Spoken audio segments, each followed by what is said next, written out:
de formação, pessoal, desses núcleos de povoamento, são 5 deles que acontecem na América Espanhola, nós iremos conhecê-los a partir de agora. E essas formas de povoamento, esses núcleos de povoamento, eles são fundamentais para que você possa entender passo a passo como ocorreu a colonização espanhola. E que eu já mencionei, não é? Falando que ela possui características um pouco semelhantes, não é? Visto que a escravização indígena vai ser muito mais intensa que a nossa e a escravização dos nativos. E o percentual também de negros vão chegar na América Espanhola, vão chegar nos nossos vizinhos, em grande quantidade entre Equador, Bolívia não, Equador e Colômbia, melhor dizendo. Venezuela, uma quantidade muito pequena. Então, a colonização espanhola na América começou de forma organizada, com a implantação de núcleos de povoamento permanentes. Quando se trata, me lembrei de uma coisa importante, quando se trata desses núcleos de povoamento, a gente lembra também, faz logo uma associação com a colonização dos Estados Unidos, não é? Que a Inglaterra fez nos Estados Unidos, que foi uma colonização de povoamento, diferentemente da nossa colonização, que foi uma colonização de exploração.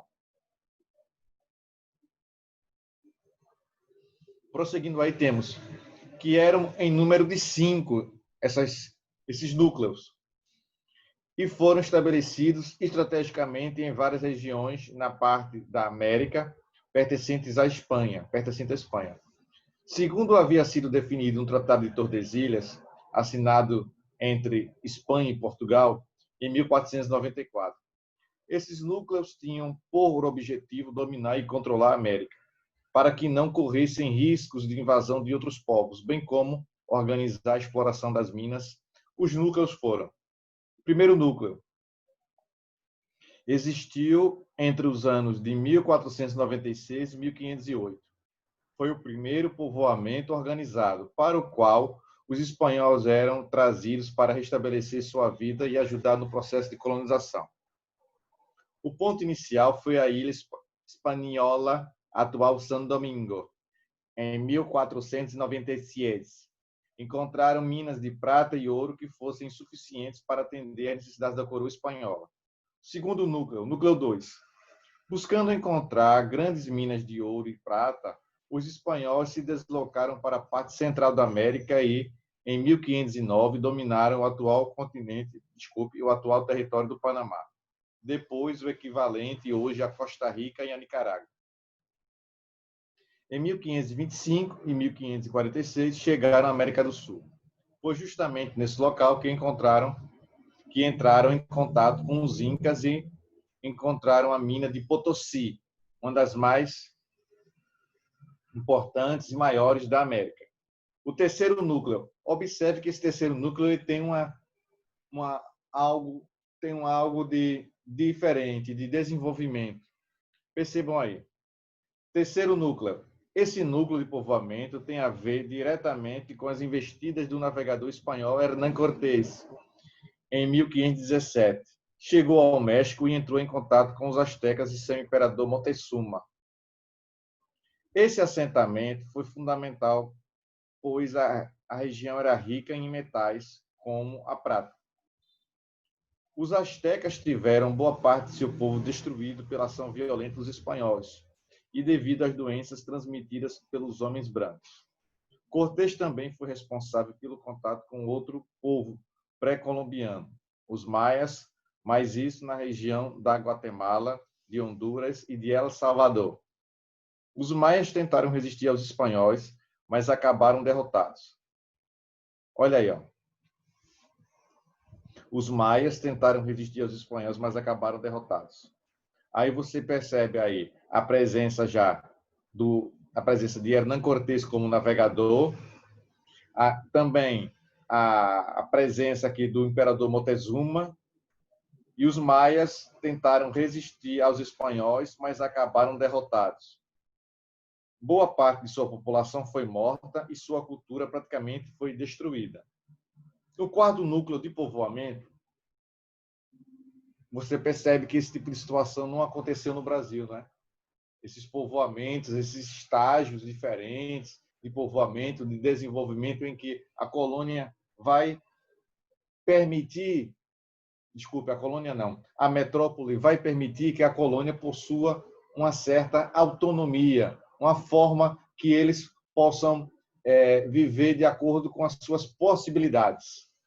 Perfeito aí? O povoamento nessa fase se deu entre os anos de 1536 e 1580. O quarto núcleo. Com ele,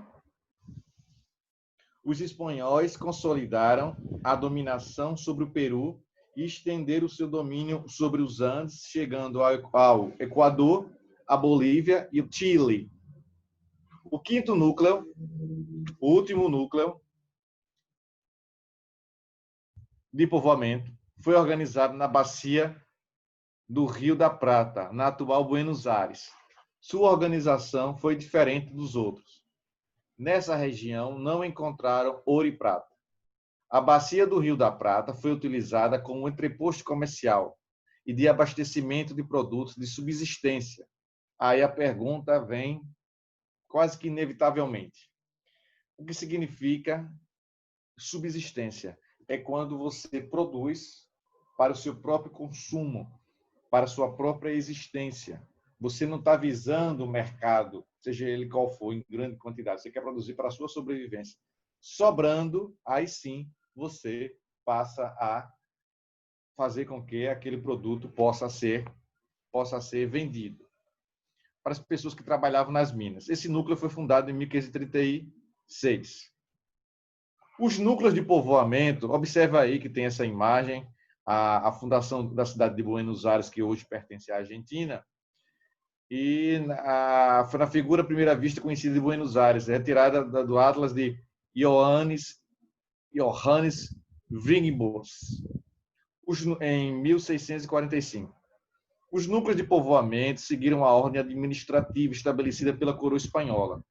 Era necessário construir regras e normas as quais os colonizadores tinham de cumprir. Somente através dessa situação a colonização poderia ocorrer de forma consistente. Diante disso, duas estruturas criadas pela Espanha foram decisivas. Quais foram essas estruturas? Os adelantados eram um título político dado pela monarquia espanhola aos colonizadores. A monarquia dava esse título aos colonizadores que fossem estabelecer um núcleo de povoamento naquela região, na América. Então, se Hernán Cortés, Cristóvão Colombo resolvessem ter algum núcleo de povoamento, esse núcleo de eles passariam agora a ser chamados de adelantados. Obrigatoriamente assinalavam um contrato em que tinham a missão de catequizar os indígenas no cristianismo, além de entregarem um quinto do que retirassem das minas para a coroa espanhola. Em contrapartida, eram os executores da justiça e organizadores militares. Outro item, casa de contratação. A autonomia dada aos adelantados deveria ser controlada pela própria coroa espanhola. A grande preocupação era de que houvesse um movimento contra a Espanha. Dessa forma, criou-se a Casa de Contratação em 1503, em Sevilha, que era uma espécie de empresa que tinha a obrigação de administrar e fiscalizar as relações comerciais e a produção de ouro e prata, bem como a cobrança do quinto. Também era responsável por nomear os funcionários e agir como Tribunal de Justiça para julgar impasses econômicos. Estava sob domínio da coroa espanhola. E aí nós temos aqui com isso uma questão a ser feita na página 202. Saí na 201, cheguei na 202.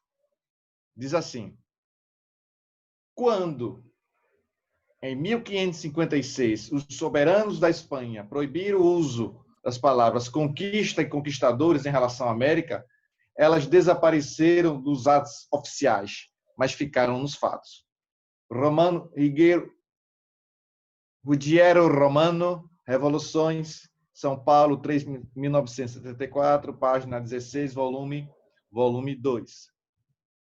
Diz assim, é uma questão dissertativa que apresenta uma frase de um livro e vai pedir para que a gente possa refletir sobre essa situação que eu vou relatar agora. Preste atenção aí. O processo de colonização da América foi rápido e violento, destruindo vidas e culturas. Nesse sentido, responda: como se deu o processo de colonização?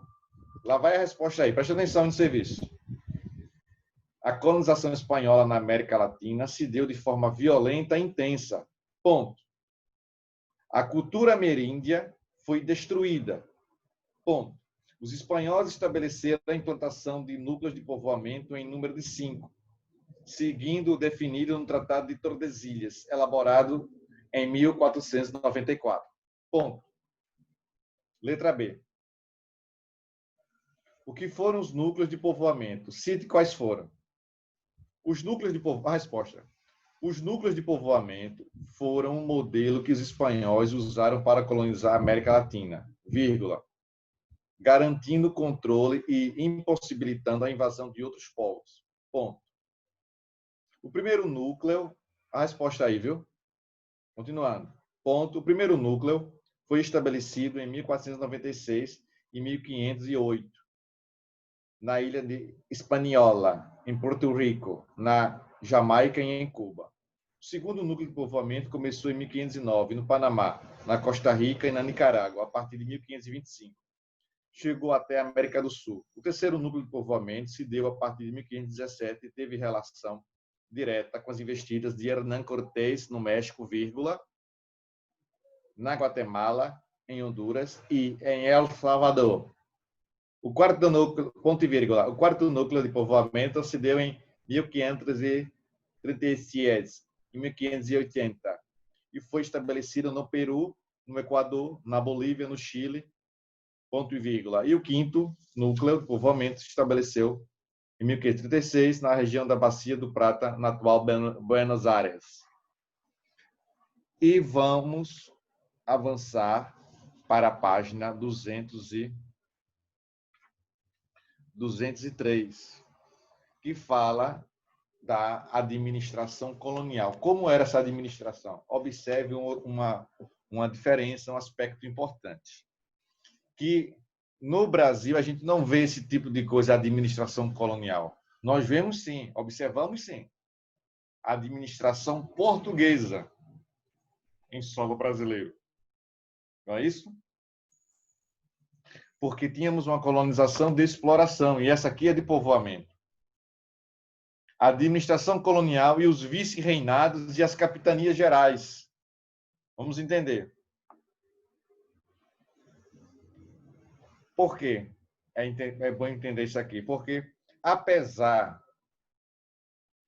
do território brasileiro ser gigantesco, não é? Dimensões continentais, não houve muitas situações de descentralização. Houve as capitanias, mas as capitanias perderam força, viu os governos gerais no Brasil. E agora, em relação à administração colonial, a gente vai observar o aparecimento de um nome que são os vice-reinados. Os núcleos de povoamento criados durante o século XVI ao longo da América cumpriam um decisivo papel de colonização. À medida que a população de colonos aumentava e as relações econômicas de extração mineral cresciam, os modelos de administração necessitavam de reformulação e adaptação às novas realidades. Foram criadas 4 novas estruturas administrativas para melhorar e fortalecer a organização política e econômica na América. Primeiro, as audiências. O que eram audiências? Veja essa estrutura administrativa bem diferente, não é? Que se tinha na América Espanhola. Eram órgãos que realizavam funções judiciárias, além de organizar aspectos como a fiscalização das relações comerciais e o controle de cobrança do quinto da extração mineral que se pagava à coroa espanhola. Ponto. Conselho das Índias. Foi criado em 1524 com a finalidade de gerar um maior controle da coroa espanhola sobre as colônias da América. Cabia ao Conselho criar as leis econômicas, políticas e penais. Outro item. A extensão territorial de dominação espanhola na América era bastante grande. Criou-se, então, uma estrutura que formasse possessões, unificando territórios de acordo com seu posicionamento geográfico e suas características econômicas, como a extração mineral e o comércio local. Existiram também 4 vice-reinados. Observa aí. Nova Espanha, em 1534 e 35, o do Peru, 1543, Nova Granada, no século XVIII, e do Rio da Prata, também no século XVIII. Os administradores dos vice-reinados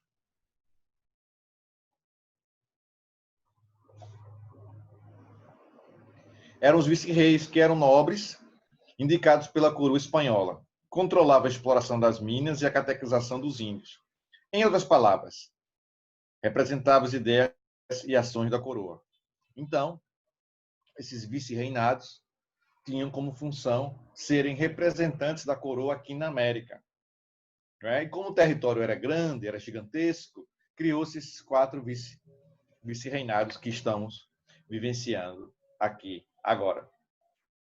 Para auxiliar nessa administração, foram criadas as capitanias gerais.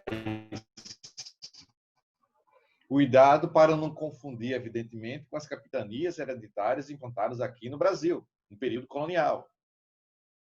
Aqui nós temos essas capitanias gerais como em áreas, como um recurso, um auxílio administrativo naquelas áreas em que não havia um controle consolidado. Havia um controle razoável, sem muita presença da coroa espanhola ali. Existiram 4 capitanias gerais: a de Cuba, a de Guatemala, a do Chile e da Venezuela. E agora, o nosso livro, só para complementar aqui, muitos funcionários dessas regiões, que deviam obediência ao rei, passaram a contestá-lo.